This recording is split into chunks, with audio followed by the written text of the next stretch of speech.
क्या आपको मालूम है कि वॉरेन बफेट जो एक बिलियनियर है, उन्होंने फर्स्ट टाइम ज़िंदगी में कब इन्वेस्टमेंट स्टार्ट की? अगर आप एक फ्रेश ग्रेजुएट हैं और अभी यूनिवर्सिटी से फारिग हैं, अगर आप एक डॉक्टर हैं, इंजीनियर हैं या एक कॉर्पोरेट एग्जीक्यूटिव हैं, आपके लिए इन्वेस्टमेंट कैसे फ़ायदेमंद साबित हो सकती है? अस्सलाम वालेकुम, I am Ali Shah. I hope you are doing well. आज हम आपके लिए लेके आए बड़ी इंटरेस्टिंग सीरीज ऑन इन्वेस्टमेंट्स।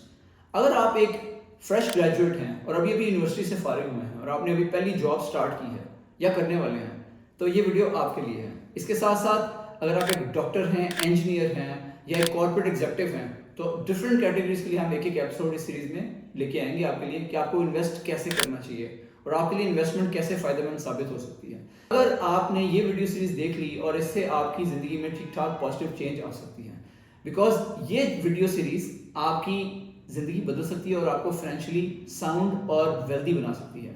इस सीरीज की पहली एपिसोड में आज हम बात करने जा रहे हैं इन्वेस्टमेंट फॉर फ्रेश ग्रेजुएट्स।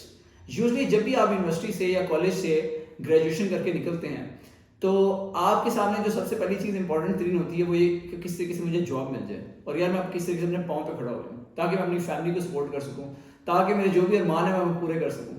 मैं आईफोन अपग्रेड कर लूँ, कोई अच्छा सा आईफोन ले लूँ या बेस्ट जो मोबाइल है नया वो ले लूँ या कोई पीसी ले लूँ या प्ले स्टेशन ले लूँ। There are so many wishes that everyone has.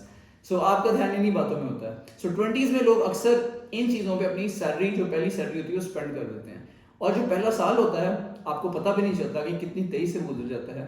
आप ट्रीट्स दे रहे होते हैं और ट्रीट्स ले भी रहे होते हैं, तो खाते पीते मौजें करते आपका सारा साल गुजर जाता है। नेक्स्ट ईयर कम्स, आप अपनी लाइफ में इतनी अपग्रेड ला चुके होते हैं कि आपको अपने लाइफ स्टाइल को सस्टेन करने के लिए आपको फिर अब जॉब में इंक्रीमेंट की जरूरत होती है। So you start worrying about कि मेरा नेक्स्ट इंक्रीमेंट कब लगेगा। So you putting your heart and soul into your job या you start thinking about switching your job ताकि आप इनकम को बढ़ा सकें। इस सारे प्रोसेस में आपका ध्यान कभी भी इस तरफ नहीं जाता कि यार कुछ सेविंग्स की जाए और कुछ इन्वेस्टमेंट्स की जाए। तो ये मिसिंग लिंक है। क्या आपको मालूम है कि वॉरेन बफेट जो एक बिलियनियर है, उन्होंने फर्स्ट टाइम जिंदगी में कब इन्वेस्टमेंट स्टार्ट की? जब वो 10 साल के थे। इस वक्त उनकी उम्र 80 साल से ज्यादा है। पिछले 75 साल से ही हैज बीन इन्वेस्टिंग। क्या आपको अगर मैं ये बताऊं कि जब वॉरेन बफेट 50 साल के हुए तो उनकी नेटवर्थ क्या थी? इस वक्त उनकी नेटवर्थ 84.5 बिलियन डॉलर है। जब ये 50 साल के हुए तो इनकी जो नेटवर्थ थी वो सिर्फ 4.2 बिलियन डॉलर थी। मोस्ट ऑफ द वेल्थ जो इन्होंने एक्यूमुलेट की है वो 65 ईयर्स के बाद की है। इनके ऊपर बहुत सारी किताबें लिखी गई हैं, लेकिन इनकी सक्सेस का राज मैं जो समझता हूँ वो ये है कि over a period of time of 75 years he has been investing and that has given him this huge return.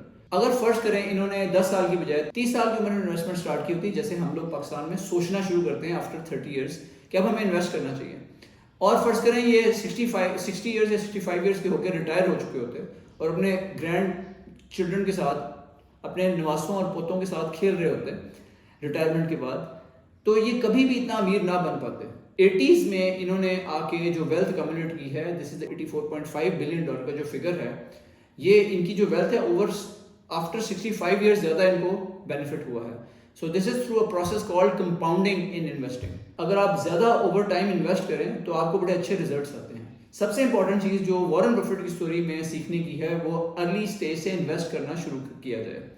मैं अगर अपनी बात करूं तो मैंने भी ज़िंदगी में बहुत लेट इन्वेस्टमेंट करना स्टार्ट की, और अगर मुझे if I am given a chance तो मैं जैसे 20 years का था, मेरी पहली जॉब हुई थी, मुझे इन्वेस्टमेंट करना स्टार्ट कर देनी चाहिए थी। और वॉरेन बफेट की एक और बात बताता चलूँ कि उनकी जो इन्वेस्टमेंट स्ट्रैटेजी है वो लॉन्ग टर्म है और उसमें बहुत ज़्यादा कंजर्वेटिव हैं वो अपनी अप्रोच में। तो आपको बहुत ज़्यादा हटके कुछ करने की ज़रूरत नहीं पड़ती इन्वेस्टमेंट्स में। अगर कंसिस्टेंटली जरूरत, थोड़ा थोड़ा कतरा कतरा मिलकर दरिया बनता है। So the same thing happened in case of Warren Buffett. तो आपके लिए भी ये चीज़ वर्क करेगी कि अगर आप आज से इन्वेस्टमेंट स्टार्ट करते हो when you are in your early 20s and you just graduated और आपकी पहली जॉब है, तो अपनी जॉब का एक percentage of your salary start putting aside, start saving it. That means कि अगर आप अर्न कर रहे हो 50,000 तो 10,000 साइड पे कर दो और समझो कि सैलरी है ही 40,000। अगर आप अर्न कर रहे हो लाख रुपया तो आप 20,000 या 25,000 साइड पे कर दो और 75,000 समझो आपकी सैलरी है। वो जो 20-25,000 है, अगर आप उसको ऐसा ही पड़ा रहने दोगे तो वो रुपी आज का जैसे डेप्रिशिएट हो रहा है तो वो करेंसी बड़ी तेजी से डेप्रिशिएट होगी, आपकी करेंसी की वैल्यू कम हो जाएगी। अब आपने उसको वाइजली इन्वेस्ट करना है और आपने उसको पड़े नहीं रहने देना। उस वाइज इन्वेस्ट करने में आपको या तो आप गोल्ड बाय कर लो या फिर आप स्टॉक्स में इन्वेस्ट कर दो या फिर आप प्रॉपर्टी में इन्वेस्ट करो। पाकिस्तान में प्रॉपर्टी में, रियल एस्टेट में रिटर्न्स फिनोमिनल रहे हैं ऑल ओवर द टाइम। अब आपका नेक्स्ट सवाल ये हो सकता है कि कहाँ इन्वेस्ट किया जाए। अब मैं आपको रियल एस्टेट इन्वेस्टमेंट में के 3 बुनियादी असूल बताता हूँ। नंबर 1, जो लोकेशन है वो बेस्ट होनी चाहिए और उसकी एक्सेस बहुत अच्छी होनी चाहिए। अपनी तसल्ली कर लें कि वहाँ पे एनओसी इन प्लेस है, क्या सोसाइटी से एनओसी मौजूद है, क्या सीडीए से, आरडीए से या कराची डेवलपमेंट अथॉरिटी से या लाहौर डेवलपमेंट अथॉरिटी से एनओसी हुआ है। नंबर 2, जहाँ इन्वेस्ट करो वहाँ खुद जाकर अच्छी तरह प्रॉपर्टी को देख के आओ और आप ऐसी चीज़ में इन्वेस्ट करो जिसमें आजकल बहुत सारी ऑप्शंस इंस्टॉलमेंट्स में मिल रही हैं। तो कोई भी प्रोजेक्ट आता है उसमें इंस्टॉलमेंट वाला प्लान ले लो ताकि आपकी जो सेविंग्स है उसको आप मंथली बेसिस पे इंस्टॉलमेंट अदा कर सकें। उस प्रोजेक्ट में इन्वेस्ट करें जो रनिंग कंडीशन में है। ऐसे प्रोजेक्ट में इन्वेस्ट ना करें जो जिनके पास पैसे खत्म हो गए हैं या वो आगे एग्जीक्यूट नहीं कर पा रहे या फिनिशिंग नहीं कर पा रहे। इसके अलावा आपने ये देखना है कि आपकी जो जेब इजाज़त देती है क्या उतनी इंस्टॉलमेंट की ऑप्शन मौजूद है। अगर आपके पास इतने पैसे मौजूद नहीं हैं और फिर आप वो प्रोजेक्ट में उस जगह इन्वेस्ट नहीं कर सकते। आपने देखना है कि आपकी जो मंथली सारे एक्सपेंसेस का जो आपने सेविंग की है क्या उसके थ्रू आप इंस्टॉलमेंट पे कर सकते हैं।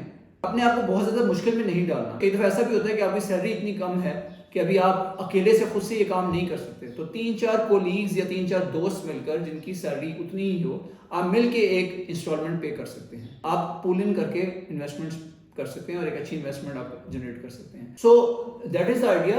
इन order to conclude I would say कि आप इन्वेस्टमेंट करना 20s में स्टार्ट करें, बिकॉज जितनी आप इसको पेंडिंग करेंगे उतना आपके लिए कल को आप अच्छे एसेट्स नहीं बन सकेंगे। नंबर 2, इन्वेस्ट करें तो एक पोर्टफोलियो बनाएं।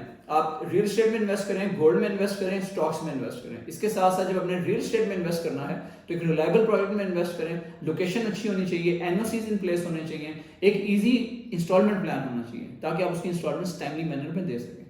तो इन सारी बातों का ख्याल रखते हुए आप ज़रूर इन्वेस्टमेंट को कंसिडर करें और फिर आपको अगले 2-3 साल में जब वो चीज़ आपकी एक एसेट बन जाएगा then you can think about कि अब इसको मैंने सेल करके किसी नेक्स्ट प्रोजेक्ट में इन्वेस्ट करना है।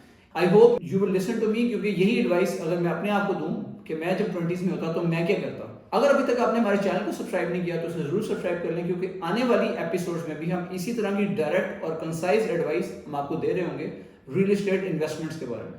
Thank you.